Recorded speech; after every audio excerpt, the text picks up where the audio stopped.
All right, here we go. Ready? Yeah. 3, 2, 4. Ladies and gentlemen, welcome to Let's Get Into It. We're going to get into it today. The important parts, right? You can't make a movie without cameras, lenses. You cannot. I tried. It didn't work. No. Our guest today, Roberts, when we went to your premiere, you Yes. never told me about this guy. Right. And then I'm by the end of this podcast, I'm pulling him out of retirement. I'm going to tell you right now. He's coming out of retirement because I saw his work and it's amazing and it's a script in itself. But continue. Okay, well, I'll just say this before we get to our guest. He has directed an award-winning movie that's been to many festivals. That was shown on HBO and Showtime. Yep. He's worked at not one but two of the biggest camera houses in all of Hollywood. Yep. Right, Panavision, Otto Nemenz really have supplied some of the most beautiful cinematic award-winning films that you've ever seen. But before we get to him, I want to talk about what's been going on with Made in Mexico. Wow. Thanks for asking, Roberts. I can't believe it. By the way, let's introduce Davey Dave on the ones and twos. Davey Dave, Hello, what up? folks. Thanks, buddy. Thanks for being here He's today. rocking a Salina shirt. How are you doing, dude? Tell me about you. What's going on with you? What do you want to know? I want to know what's happening in your life. Staying busy, Yeah, staying above water, thank the Lord, yeah. and getting to hang out with you, wonderful people. Well, Davey that's a Dave. positive thing. And introduce Rod Tootie Rinks. What's going on, buddy? Who, you want him to introduce me or me? No, I'm introducing you. Here he is. Ladies and gentlemen, Rod Tootie Rinks. Hey, there we go. What's been going on with the movie? So I got the string out. It's rough, but I got it. He delivered before the end of the month. Like I told you last time, I used your tactics. I'm piecing it together. I have a movie. Good However, we shot it on the what is it? The Sony. The Sony A7 III. A7 III, which is a cool camera, but it does autofocus. So some of the dailies that are not even dailies. My string out, it's coming in and out. Zoom, zoom. So the focus is going in and out. And I'm already feeling the heat from Dan's eyes right now. I'm already feeling you the feel heat. it? I'm feeling the heat from his eye. I know he's going to have something to say about this, but His go ahead. frustration. Well, Yeah. yes. Since where we're at, I mean, I could have changed all that if I would have came here. But I think I'm just going to use it. You can use them as transitions. Yeah, Yeah. well, I think I'm just going to use it because it'll work. But I'm excited, and it's moving. We got to get some stock footage for some transitions and things like that. So, all right. So let me ask you this. Ask me. We know that you got it back on track to get your rough cut. Yep. What is, in your eyes, the next step, and how long is that going to take? So the next step is Because you've been telling us about you got the string out for 2 weeks. yes, but I have been telling you that, Roberts. Why are you breaking my balls? Well, I'm trying to figure out what the next steps are. But it's all there. Like, Yeah, the good. string out, the story's there. In fact, when I watched it, like there was some, the sequence is off in certain parts because we changed things on the run, improvised because things were making sense. It's independent. But at the very end, what the story's about, I got a little choked up. I'm not gonna lie. Did you really? Well, Good for you, I was dude. like, "Fuck! I got it! I did it! I made it happen! It It's worked! in there. It's there, and the performances were there. The message came across. He realized that he was rich because he had kids that loved him and a wife that loved him and a great life. And then he saw he was famous. He got the fame because he was interviewed by Lopez, and he didn't even think he was working construction. And next thing you know, he's on this set being interviewed as like this pioneering filmmaker. And as he's turning off the lights, he looks out his front door, and at the edge of his driveway is a duffel bag. And he goes out there, and he's like, what the fuck is going on? Like, where are the gangsters? He opens the bag, filled with money. Right. So now he's wealthy. Well, now you told everyone the end of your movie, then. No, you're going to cut that out. Oh, Well, look, congratulations on where you're at. I think the key thing to remember here is that you did run into a little bit of a speed bump. Yeah. Where you were not getting what you needed to get from your editor, from your process. Yeah. You made an adjustment. You got what you needed. Yeah. Now you're going into refining the rough cut. Yep. Right, the string out. You're refining it into an actual cut. Yep. Once you get the cut, you're going to go to Joel C. High. You're going to get your music. Yep. And then you do a little color correction. What we do need to talk about, we won't talk about it today, but we do need to talk about you doing titles. Yep. Opening title sequence, maybe, and also end credits. Who might have someone that can help you? Okay. All right. We'll talk about that later. We'll talk. Hey, so I was thinking about getting a mic.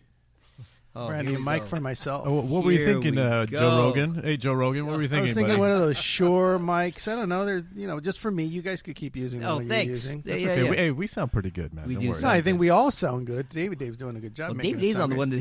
that he might start messing with yours. I was just I was looking. I was researching. I was researching some mics. I'm just saying there's a mic Researching mics. that I might want to pick up. Just kidding, guys. Of course, I wouldn't change my mic. We're all going to use the same mic. I don't know. Liar. First it's the personalized flask of Yeah. tequila. Then it's the Modelo, Modelo. Here we go. Yeah, Mike. but he showed up late today. We were talking Yeah. about his projects, remember that. Well, but anyways, I'm excited to be here. But look, what we want to talk about today is we want to talk about like the basics, right? When you go make a movie, you have a script, you Yeah. start hiring people, but at the end of the day, you can't make a movie without a film camera or a camera, not Yeah. film anymore, camera and lenses. No one really understands how important lenses are, and I think it's a vital conversation. I mean, I'm sitting here, I've been making movies for 20 years. I can't really tell you that much about lenses. Yeah. You guys were having a conversation, which made this really important to have Dan on the podcast, because you guys were talking one night at a bar and all kinds of conversation about camera and lenses. And I started to realize, dude, this is an important piece of information. Yeah. Even if it's just a little bit, to kind of know, where your movie is going to show up and how it needs to be shot. So let me introduce our next guest, who's also a director, by the way, and we'll talk about that. Let's introduce and give Dan Lopez a big hand. Hey. Thank you for having me. Close to the mic, okay? Don't Thank be you for afraid. having me. Hey, thanks for being here, Dan. You're here. yeah, Actually, yeah, we I was can't- about to say. You know what? We're broadcasting out of the famous Otto Nemenz. That's right, Roberts. I've been waiting for you to introduce On that. Vine and Willoughby, here on the corner. How long have you guys been here, Otto Nemenz? Vine and Willoughby, we've been here since 83. Long time. So that's I've over been 20 around years. since 79. Right. So tell us a little bit about Otto Nemenz, just to get a brief history. Well, Otto was he started at Panavision as well. Right. In the lens department, and then he started assisting, and he started buying his own equipment. One of his first features, I believe, was where he worked on was Grand Prix. James Gardner. James Gardner. Yeah. So he went to Monte Carlo, and they shot there. And What did he do? What did Otto do? he in was that an movie? assistant camera assistant. Oh, wow. Okay. And then he started buying his own equipment. Yeah. Started buying his own cameras, and he started DPing. And as he was going along, he realized he was renting his equipment more than he was using it. Entrepreneur. Look at that. So he decided, I'm going to open a shop up, cut a deal with Aerie, and that's how he started. And then he just kept cutting great deals. He cut some of the best deals when it comes to the rental business and getting equipment. And, we talk a lot about filmmaking being an entrepreneurial business, right, where you get into other things within your business. Yeah. He was a director of photography, purchasing his own equipment, and while he either was if he had extra equipment, he would use his equipment and rent anything he had, and then when he wasn't working, he'd rent it all. He was making more money renting Yeah. than working as a director of photography. When you started working here as a lens technician, how much equipment did he have compared to what he has now? He had, it was all film. There was no digital at that time. It was all film. So he probably had, 35 cameras, 35 film cameras. He probably had over 100, maybe, 150. But he also had a lot of 16 cameras. Yeah. Because a lot of videos were shot on 16. Mm. And he had cut a deal with MTV way back when. And so he was shooting a lot of they were using his equipment for a lot of the videos. That's So pretty he had amazing. over probably 100 of those as well, 16. So he immediately started doing extremely well in the rental business. Did he ever go back to DPing? I guess not. No. He was doing too he's- well. So Aries the same as the Alexa. Like some people. Aerie is the company that makes the Alexa. Okay. But wait, right, Aerie is Aerie Aeroflex? Aeroflex, yeah. Sorry, I say Aerie, but it's That's Yeah, okay, yeah. Aeroflex. But before we get into the Alexa, which is current day, right? Right. Just to give you an example, which I think is important to compare, Otto Nemenz handled Aeroflex cameras, which were film cameras, which handled 35 millimeter film, handled 16 millimeter film. There was another camera house that was very, very big, it continues to be, which is Panavision. Right. So those are the two competing brands.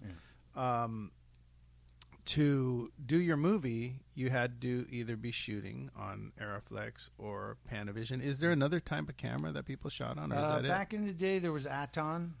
Oh, that's right. There was mostly European, but it was here too. Not a People lot used of it, though, right? Not a lot of it. It was small. People liked it for handheld stuff. Yeah. It was a small camera. Aton, I think that was about it. Aeroflex and Panavision were the biggies, and then you'd have little oddball ones that people were trying to break. So in. these were the cameras you used. Now to even get further into this, then you've got these directors of photography on these huge movies that all have a choice. I know a director of photography that comes here, and I think he's been coming here for years. His name's Roger Deakins. Yeah. He's been nominated for an Academy Award. I mean, Almost every year for the almost last 20 every year years. Damn. for 20 Whoa. years. He got nominated for Shawshank Redemption. No Country for Old Men, and that year he got nominated for 2 movies. Wow. No Country for Old Men, and He was against himself in the same yeah, category.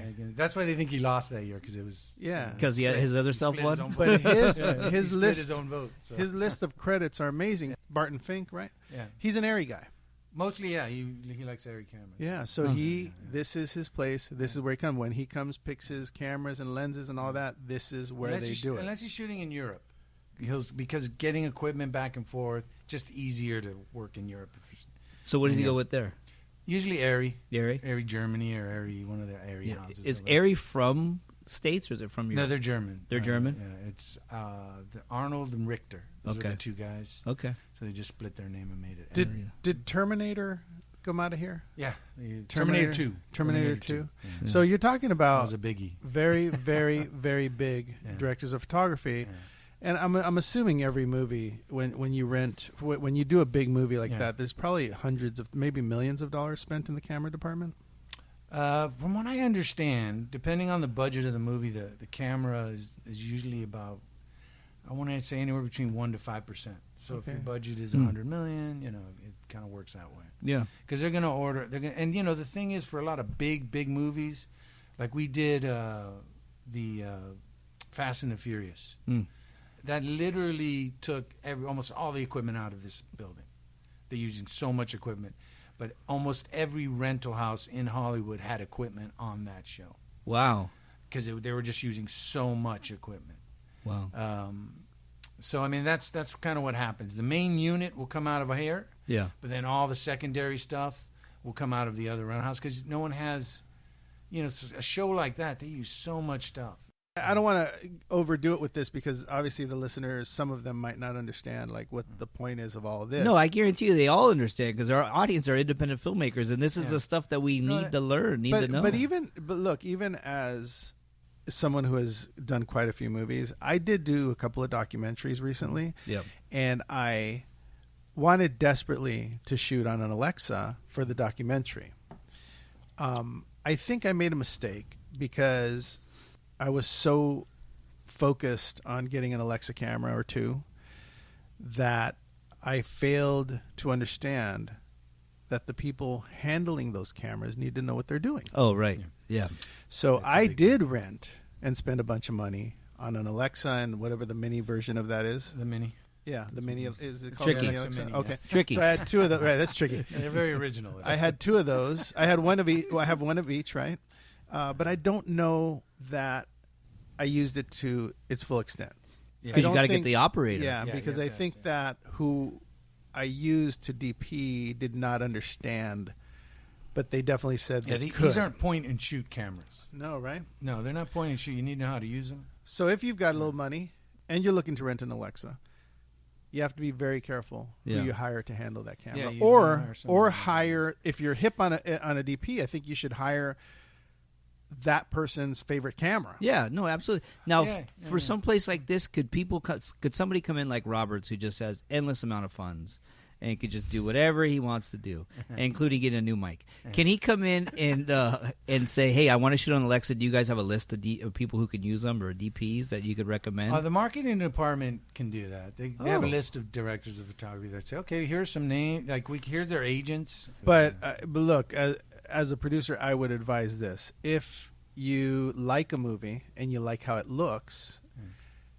you look in the credits find that DP, Yeah. and maybe set up a meeting. Yeah. If you see an independent film that maybe cost $1 million, $500,000, Yeah. and you like it and you like how it's shot, find that DP, set up a meeting. If you have money and it's in the bank and you're making a movie, you can go to these camera houses, sit down with whoever's in charge of sales, sit in their office and say, I will cut you a check for the 6 weeks that I'm taking your cameras.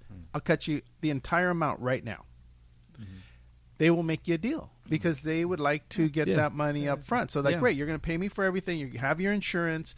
Yeah, that's the important thing. The insurance. Insurance is important. Yeah. You have to have insurance. Yeah, yeah. And you'll always need It's it. $1 million insurance. You can't have. Sometimes they'll cut deals depending on the size of the package. Yeah. But on average, it's going to be at least $1 million. $1 million insurance package. Yeah, when you produce Made in Mexico Yes. too, I'm sorry. What was I thinking? your production insurance is going to cost about $2,700, $3,700 for the whole movie for $1 million insurance policy. Yeah. So anywhere you go, you email your insurance company going like, hey, I'm going to be at Otto's. I need you guys to send the insurance policy over with their name on it. And the insurance company says, perfect. They fax it over to Otto's. They look at it. They don't fax anything. They email it. How old are you? They send it by pigeon. In Mark's defense, we still have a fax. Oh, you do? Okay. Every now and then, all right. we get them. They send it over to Otto. These guys take a look at it. Then they release your equipment. But you can't cut deals. So if you're a filmmaker and you want the great camera and you have your money and you only have a certain amount, go in there and slap all that money down and go like, hey, can I get it for this? And they want you to make the movie and they want you to make it here. Deals so. are cut. They do cut deals. Yeah, like the price. When you say what's the price, I look in the. Here it is. It's $500 a day for this. It's $1,000 a day for that. It's going to cost you $10,000 a day. Yeah. Okay, that's and really that's commercials. Yeah. Because commercials only shoot a day or two. Yeah. So that's where the big money is. Commercials will always be the big money. Right. But commercials don't happen as often as they used to. Right. Yeah, but So- get your insurance. Get your insurance. And then go make deals. Go make your deal. I mean, in our case, when I was making smaller movies, I would come here, or I forgot. I used to go to another camera house too, but I would go to the camera house, and if I couldn't afford the big zoom, or if I couldn't afford one of the lenses, they would say, look, when you need that lens, go ahead and come in, pick it up, take it for the 2 days you need it, and bring it back. Oh, you can't have it the whole time because you can't afford it. Yeah. But why don't we make it possible for you to shoot with that lens on the days you want? Now, as we're talking about lenses, how important are lenses to movies? I mean, how important are your eyes? Oh, good one. Yeah. I'm just saying, it's a visual medium. I want to talk about extreme music for a sec. ExtremeMusic.com. I'm sorry, ExtremeMusic.com. What am I doing? No one's going to find it if you just put Extreme he's Music. old school. He doesn't. I know. I don't use the .coms. Yeah. He's not net still. HTTP. www. No, ExtremeMusic.com. Check this out. I'm punching in Western music. Now listen to this.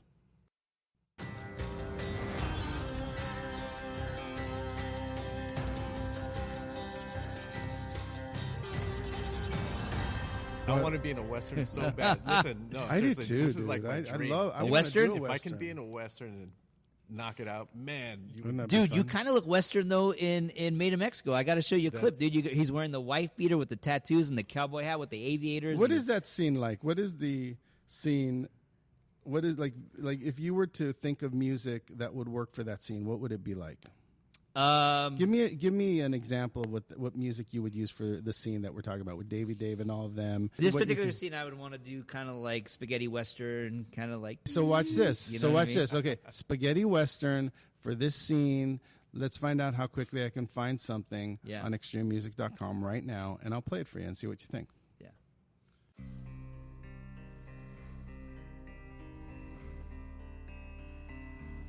I freaking love that, dude. It makes it 100 times better than just watching the daily. Dude, how long did that take me? I punched in spaghetti Western, and boom, there's a 50 spaghetti Western type of music. Roberts, you might be doing my supervising. No, I'm joking, Joel. I'm joking, Joel, if you're listening. Extrememusic.com could help you do whatever. Like I can punch in action. Yeah. Punch in this. Punch in this. Look at this scene right here where I got all the narcos hanging out by the pool, and go mariachi. All right, here we go. Mariachi.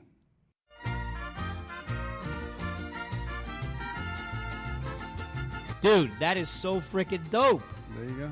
I like that. That looked dope, right? Extrememusic.com will you could punch in whatever kind of thing, whatever you're thinking. Yeah. You punch it in. It may not come up, but you punch it in, Yeah. and there's a very good chance that some combination of whatever you're thinking, Western, action, speed, like literally any action word you're thinking of, you punch it in and the stuff come up and you pick it and you download it, and if you like it, you make a deal for it. So yeah, check it out, extrememusic.com, for all your music needs on your films, television shows, whatever you need. Yeah. You gotta. So would you say the camera is less important than the lens? When a new camera comes, I mean, I'm a lens guy. Of course they are. Yeah. when a new camera I comes out, agree when a with new that. camera comes out, people don't go like, ooh, right? When a new lens, when a lens comes out, people go crazy. If it's a really good, people will. It used to be there. I'm not gonna. It flipped. Yeah. The digital thing kind of flipped the camera lens thing. Yeah, we were talking about that earlier. In the film days, the film camera was the big boy on the block. Yeah. Even though lenses were still super important, but the camera was so expensive, and it was the film, and that's your movie. Yeah. And that was it. With digital, it became not at the cameras. Every 6 months a new camera was coming out. Yeah. In the old days, a film camera lasted for years. Yeah. There were the Arri 3s that were 40 years old, still working. Still working. Yeah. That's amazing. That's like They you, probably Roberts. are still working now, but now they're just a doorstop.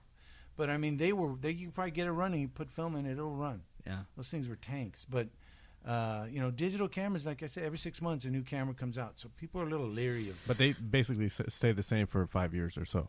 You can Right. they pretty much 5 years is usually the lifespan of a digital camera. All right. So But you can throw a badass lens on there and still make it look You can really make nice. any. I mean, I will say it wasn't until the big DPs started saying, "Okay, let me look at this digital thing," because a lot of people were reluctant. yeah, we were talking about the XL1 in 2000. Yeah. It was a decent camera, but it was a video camera. Yeah.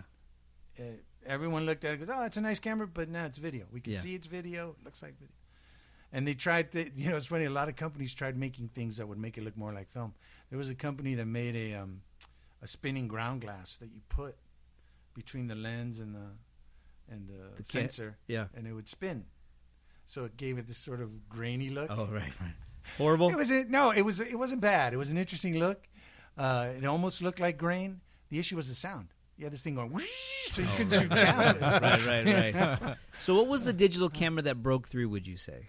The digital camera that finally, where people started taking it serious, was the Red, the first Red camera. Okay. That sensor was the first sensor people started going, ooh. That's when filmmakers were like, hey. Okay, that's interesting. Yeah, okay. That's interesting. But that's when everybody got Arri and, Sony's always been around. Yeah. But, they were so busy with TV, they didn't care too much about but Arri really got serious. Yeah. But Red came in and really kind of Changed the kicked game. it. Everybody's like, oh, crap, this is real. And, it was the first Red camera where people started going, ooh, this is interesting. Yeah. And then the Alexa came out. What's your take on, like, say, iPhones? These I think iPhones they're. Can you make a movie on it? Yeah, I made one and absolutely. made in Mexico. Absolutely. Yeah. No, you can, because if the thing is this: if you're not going to go theatrical, Yeah. then if your platform is strictly an iPhone, then why not shoot with it? Well, no, there was one called Tangerine. Do you remember hearing about that? That the guy when you saw it in theatrical, it looked like it was shot on an iPhone. did it. Okay. Yeah, it was. I mean, it looked good. Don't get me wrong, for what it was. Yeah. But it's really, in situations like that, it's a story that's really more about. Right. It really would have to have been really horribly shot. Do people come in and ask for lenses for iPhones or no? Not yet. Not yet, no, because they're making all these weird little attachments. Yeah. I did see, was it this year's NAB? Someone made a PL attachment that you could attach to the iPhone. Well, which I thought was interesting. I have an anamorphic lens that I have. Oh yeah, I've for seen my that. You can put iPhone. Yeah. Wow. Yeah. What's this? Do you know what the squeeze factor on it is? Is it a 2-time squeeze? It is a 2-time squeeze. That's pretty good. I And see yeah, and it's pretty cool. Yeah. No, and you get that look for You an can. iPhone or maybe for TV. Yeah. What's a You're not gonna 2-time be able to squeeze? I don't know what a Robert's 2-time is so out of the loop right here. Anamorphics are distortion lenses. They're wide angle. They're built for wide Super angle. wide. Yeah, the whole idea of anamorphics, and anamorphics have been around since the beginning of film. There were anamorphic lenses in the silent film days, but they were hard to work with, and they're distortion lenses, and you need projection lens, it's anamorphic to de-squeeze it. So the software in the app actually de-squeezes it. Yeah, already. It's all electronic. Yes, times 2. Yeah, they don't optically. -2. Oh, -2. It's pretty rare that they optically de-squeeze an anamorphic film anymore. They do it all digitally. Right. So you don't have that. That's how Panavision started. They're anamorphic. You know, they got a ton of anamorphic lenses, but they were an anamorphic projection lens company. They used to be for projectors and stuff. Yeah. What I want to know from you, Dan, is how Tootie got this issue on his movie where the thing is autofocusing while the movie's going on. Well, your director of photography decided to shoot with an autofocus. But wait a minute, what kind of camera was that? It was a Sony. He was using the E-mount lenses that come with the camera. Yep. Yeah. And they're motorized. They're connected to the camera. So yeah, it's just an automatic focus. Yeah. And so you were shooting like on a Sony cam? Yeah. Sony, but it's a really good one. The AR-7S. The A7. Yeah. Blah, blah, blah. No, it's a dope camera. We use those here. They use them for like a lot of times it's going to be their B camera, C camera, crash camera. Mm-hmm. Yeah. But the image quality is decent. It's a Sony sensor. Yeah. So they use it, but it's full frame. It's a big sensor, so it covers a lot. I'm not throwing anyone under the bus here, but I'm just trying to figure out, could he have not had it on autofocus? Yes. Absolutely. He could have just took the button and focused it by hand. Yeah, absolutely. Yeah. No, he could have. We were doing a lot. We were doing. Yeah, it's tough. We were doing a lot. Shoot dude. a movie for 10,000. I totally get it. It's tough. Yeah. You're trying to save time and space wherever you can. And he had on a gimbal. That and was But listen, when the camera's the number one thing that you need to have focused on the disagree actor with his that's given the decision. performance of his life, you need it to focus. I disagree with him doing that. That's autofocus. That's insane. Is it a handheld movie? Most all handheld. Yeah, well, on a gimbal, and then some stuff is so handheld. it has that shaky cam look kind of sometimes. Or Yeah, absolutely. When, especially the driving scenes when he's in the car with me, it's kind of bumpy. So yeah, you're right. You could do anything like that. Like Ed Wood did that. That's right. Call me Tootie Wood. I'm good with that. Tootie Wood. Woody Sounds like a Tootie. porn name. Yeah, right. Never mind. Don't call me that. Yeah, no. Moving on. All right, but Davey Dave was saying something. What were you saying about watching films that are out of focus? Because sometimes I like to watch everything, and I like to put myself in the consumer seat. I always tell you guys the same thing. But if I see something that's like, hey man, that looked kind of funky, and I'll buzz a shot. Yeah, I'll rewind it and be like, hey man, that's kind of who did this? Who's the camera guy? You didn't take his time. What is that? Well, I will say that digital has changed a lot. I mean, back in the day of film, you had you taped everything off. The camera assistant, the focus puller, did not look at a monitor.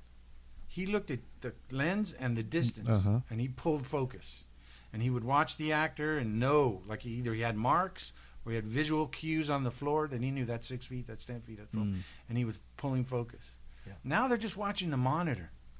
Still pulling focus, but they're just watching the monitor. The monitors, the tip of your nose, it used to be the tip of your nose to your eyes look pretty good. Pretty sharp. Well, now it's just the tip of your nose, and then it goes soft. Wow, right. So these guys have to decide: am I focused on his eyes, or am I focused on his nose? Yeah. It's good for like if you're taking a portrait of somebody. Right. But It's definitely gotten harder, but it's also they don't pull. I mean, in the old days, you didn't know if you got the shot until you went to dailies. Right. Digital made it so you could look at it right away, and I will say that's the one thing about digital: what you see is what you get in most cases. Yeah. And you can see right away, okay, we're going to have to reshoot that. That's not right. Look, a director and a producer aren't necessarily going to understand lenses. No. They're not going to come into the camera house and prepare the cameras or the lenses They for the should, shoot. though. If you're a filmmaker, if you're a producer, if you're a director, if you're a writer, how can they learn about, the process of choosing lenses or understanding how lenses work, all that? Instagram. Well, here I we follow go. a bunch of things on my feed. I swear to God, that's how I'm learning. Let me tell you. Excuse me, Dan. You can finish my thought here. And me as a wannabe, I like to dabble in a lot You're amateur. Yeah, there we go. Okay, cool. Thank you, Tootie. That sounds a little pornish, but it's all good. I'm kidding. After I said it, I was like, That was Tootie Wood. That was Tootie Wood talking. Talk about that POV amateur. So I would have a camera, and I would watch a film and be like, dang, I really want to get a shot that looks like that one. Let me watch another film. Okay, I want a landscape that looks just like that. Oh, look at this close-up. I want something that looks just like that. So what I would do, I would study and read and say, dang, okay, let me look up who shot it, blah, blah, blah. This was like maybe 10 years ago, 15 years ago when, we didn't have YouTube. Yeah. The internet wasn't popping with all this information. But now you can hop onto YouTube. Oh, yeah, You absolutely. can say, hey, which is going to give me the creamiest bokeh in the back? 50 millimeter 1.4. Definitely. There's Boom. a lot more information. Yeah. I mean, back in the old days, a lot of the guys would kind of hang on to their information because that's how you work. Right. That's how you got to work. But now it's pretty wide open. I mean, I know a lot of DPs who go online, and if you ask them a question, they'll tell you exactly So how they the did it. answer is as simple as if you YouTube. want to know about lenses, if you want to know about cameras, if you want to know about the combination thereof and how it works, you can go on YouTube. You can. Kind of. You I can. Part of is that I mean, Kind you can of, hey, look, maybe. the There's- thing is this: you're going to have connections already with rental houses and stuff, so you can go in and they can project. Like we have ways of showing you what a lens Right. does on the projector. I think the extreme value here is to not go into it and expect everyone else to know. You need to Yeah. do your homework. You need to do your homework a little bit. Oh, If it's absolutely, YouTube, yeah. I like the idea of going to YouTube Yeah. because you're right. It You can find lots of stuff. gives on you an YouTube. understanding of what you need. And then you could walk up to your DP, Yeah. like I shoulda, and said, "Oh, you know how to use an Alexa camera?" and have a few questions, Yeah. right? Yeah, and yeah. have a few Yeah. questions Because he's going to ask. tell you yes regardless. And because I mean- he wanted to, dude. He wanted to work on the Alexa. I understand Well, that. then he There's should no, have went to the house you rented to the day before and well, learned. and Yeah. possibly he did, and possibly it wasn't enough. But what Yeah. I'm saying is, I understand too that we're in a business where you want the opportunity to work on the Alexa if you're a DP, and maybe you haven't, and the only way you're going to get to is by telling someone that you did. Yeah. You know, and that's another thing about Good point, digital. Robert. 'Cause, The dude, it's learning curve complicated. is constant. It is complicated. It's constant too. You're always learning, especially with digital, because there's so many menus. There's so many things. Yep. It's funny to me here sometimes when I watch assistants checking lenses and stuff. They'll leave it in the native settings, so it's set it to 800 ASA, 3200, and they're checking focus. So they're looking at it in a way that they're not going to be shooting in most cases. Right. And I keep telling them, you don't have to leave it in 800. You can change it to 400 or 200 so that it's easier for you to see. Yeah. Check your focus and then put it back to 800. But people are afraid to touch the camera. Hey, you know what? You got Dan Lopez is the best director never to have directed Yes. another movie ever. So getting into that, Thank you. we're going to talk about La Femme Ballon now.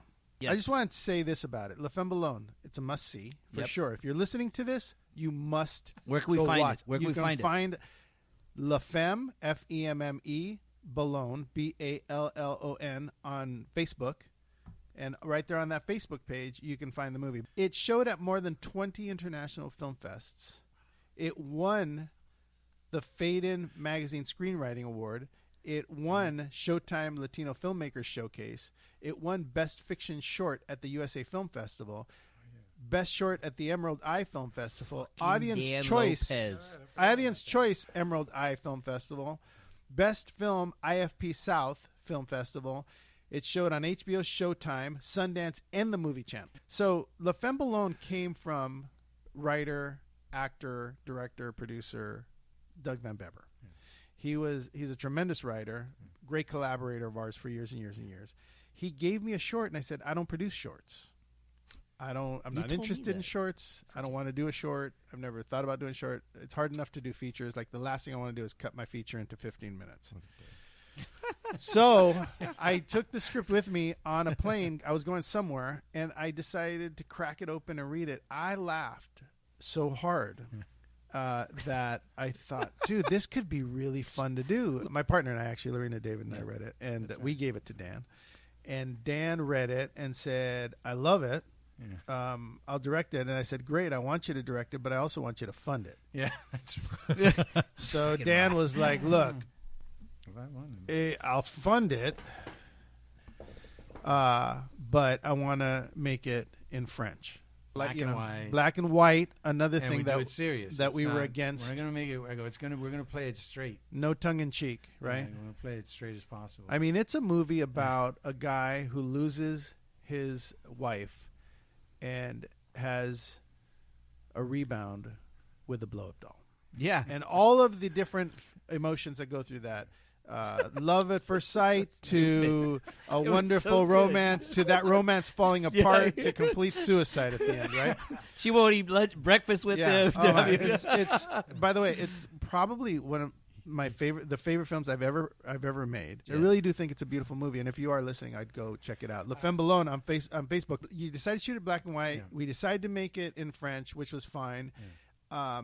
What was your process in thinking how you were going to shoot it, what you were going to use, and I mean, I all knew that? film, of course, right away. So I thought, okay, what cameras? Was it 16? No, it's 35. Oh, it was 35. We shot 35.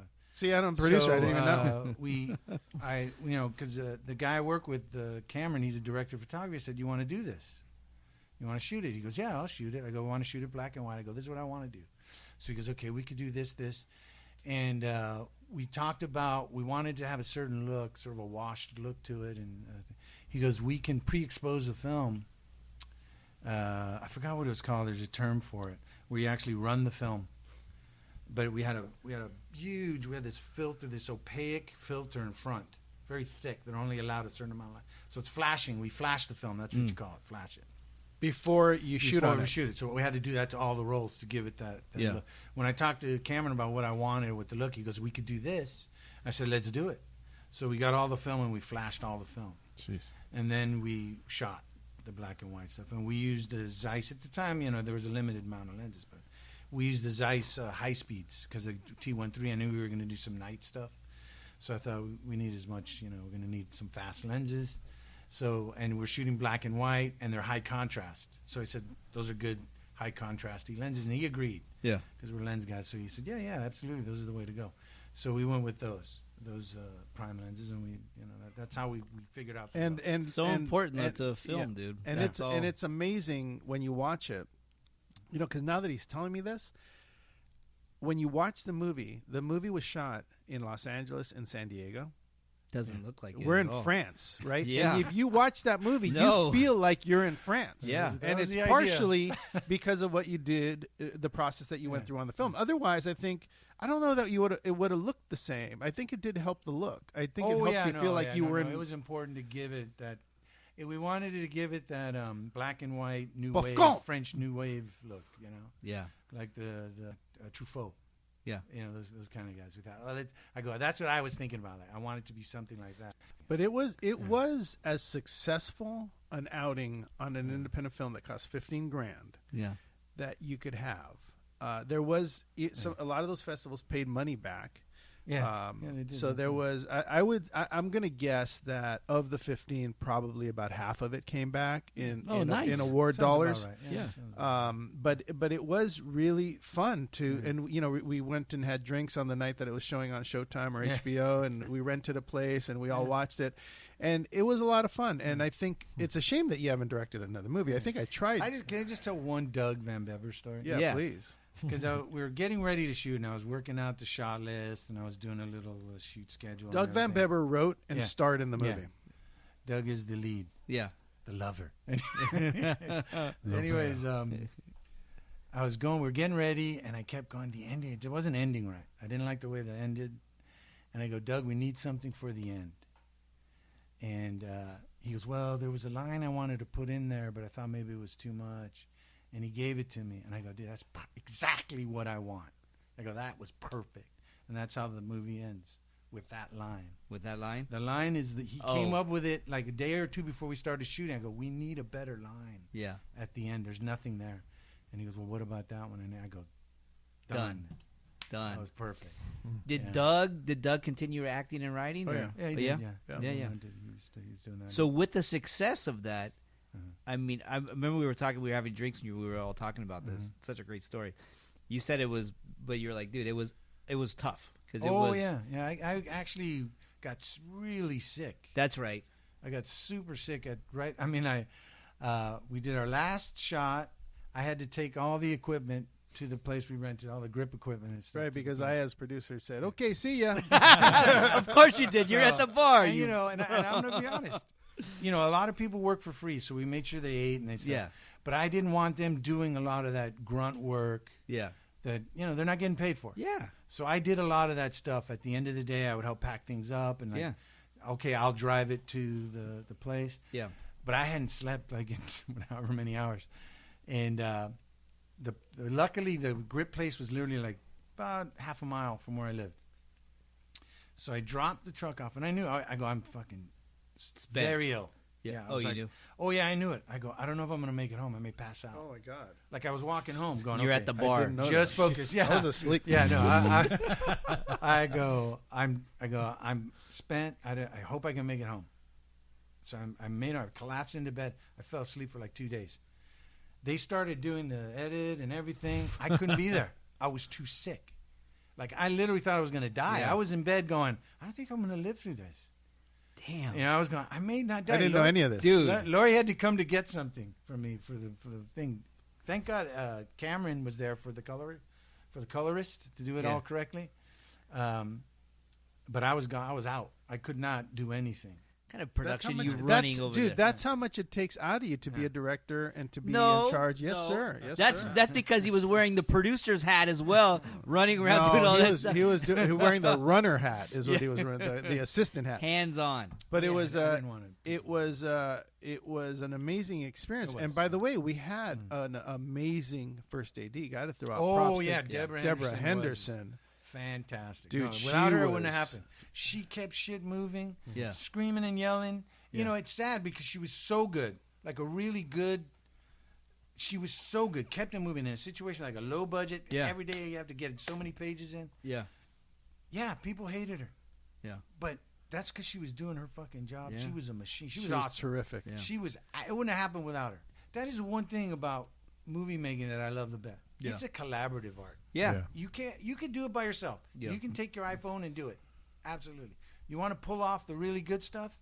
Yeah, it's collaborative. Yeah. You need a great producer. You need Yeah. a great assistant director. You need a great director of photography. You need great. I mean, it's very collaborative. Yeah.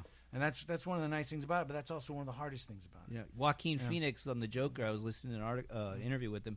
He was saying how he took things from everybody. I'm talking from. He was saying how the wardrobe guy came in and said something, and he said, "What? Say that again." And he just the way the guy enunciated or said he said it's such a collaborative effort that he took something from every single buddy. Wow. On that he came in there with a mindset like he lost all the weight, he was hungry, and you know like he was all fucked up, and it made the character even more crazier because he's already crazy. But then he would have an idea how he was going to do this scene, and something would spark, and he would change it based on He'd what was find happening. it. He would find it, and then he just kept growing with it. Yeah, but you know, now that we're on the film, and I agree with Dan, there was so many wonderful things about Femme Ballon. I mean, it's been a long time, but you know, we had Could it be made into a future? no. It can't. It cannot. It cannot. It's done. That's a piece of history We that's did think about beautiful. part Yeah, two we and had a three. part. There is a written part 2 and 3, but Ooh. but we had Tammy Gavea, a good After friend of 20 ours, years. was in the movie. Yeah. Eddie Soul Yeah. was the musician in the Yeah, episode. We well- had Nart Balquez that we Yeah, went we to had high good school. extras, We had yeah. Mark Flores. Oh yeah, you We had- call in a lot of favors. I'm sure, as you know. Lorena, Colin, who's the cat who died? That was Lorena's friend. William Mitchell was in the Oh, movie. yeah, He's William, like rest in yeah. peace. Yeah, he was yeah, awesome. he's a great Deborah guy. Henderson was so amazing. Yeah. As our AD. I remember Yeah, when she she was, said, yeah. "I'll be the AD," and she was like a producer. Yeah. She was like a producer in her own right. Yeah. She's like, "I'll be your AD," and I had to ask her like 5 or 6 times, like, "Are you sure you want to be our AD?" And she really did, and she did a great job. And after that, she decided to become a lawyer. She went to law school, got her degree, She's and very became sharp. a lawyer. Very Now sharp. she's doing legal for all kinds of companies. She's the one who hired me on Mexico's Next Top Model. She Oh, called me really? after 10 years of not talking to her. She called me up and said, "I got a job for you." I showed up at her office, and she was like, "You're doing Mexico's Next Top Model." She goes, "You do speak Spanish, right?" And I was like, and I said, "Yeah." So I got to thank her. But it was a she's fun. great. It was a fun movie to was do, fun. and you did a great job. And I really wish you'd consider directing again. It's a real shame. I mean, I don't know. For me, I'm not a big fan of freelance. I like to get a check, and that's in the end. I was going, yeah, I coughed up $15,000. Now I got to pay that all back. So I got to work and get it paid. So I was like, it's great. It's just a really expensive hobby to do it the way I want to do. Like if you want to do it a certain way, it costs a lot of money. And I thought, man, I don't know if I can do this all the time. Yeah. And I don't want to. I couldn't. This career I have here, working at autos, it's a good career. Yeah. And I thought, I don't want to have to take 3 months. I can't take 3 months off to work on something. Or What if there was a months. way that you could, say, stream it on a service and make some of the money to fund your next project? I mean, I haven't really. I mean, I'm always thinking It's about possible stuff. today. I'm not gonna lie. I'm always thinking. We about do stuff own I it. You wanna know do. that, right? We own it outright. Yeah. Oh, yeah. I know. I got an idea. I think So I our signed away on it. Yeah. You're done. You're our gone. contest that we're having. It's not yours anymore. That's how Roberts That's weird works. because I was executive producer on it. Well, You're out. you know, time ran out, Dad. It was only you only signed like a 5-year deal. You put all the money in, but you're no longer part of it. Oh, okay. Roberts owns it now. You did his new house. Didn't you created know? the Femme Ballon. for his house. That's his microphone. That's his new microphone. Our contest. We're going to talk to Walt about Yes. what the rules are. But I Yes. think here's what we do. I talked to Davey about it. I talked to you about it. Let's see if we can agree. What we're going to do is we're going to do a contest where people send in a short anywhere under 20 pages, has to be above 5 pages. So Right. between 5 and 20, Yep. you send in your short. Yep. It could be any genre. It could be romantic comedy. It could be horror. It could be thriller. It could be drama, whatever. You send it in. We're going to have to find an email, right? Because Right. Well, we just create one. Right. There's an Let's get into it. You'll send the you'll send it to Let's Get Into It. The winner of the contest will win $500 for first place, $250 for second place, and $100 for third place. Right. We'll do the contest for 3 months. First month there'll be a winner. Second month there'll be a winner. Third month there'll be a winner. Of those 3 winners, we will choose one, and on the show, on the podcast, I will raise the money. How much? Let's say I'll go for $15,000. Le Femme. Femme Ballon.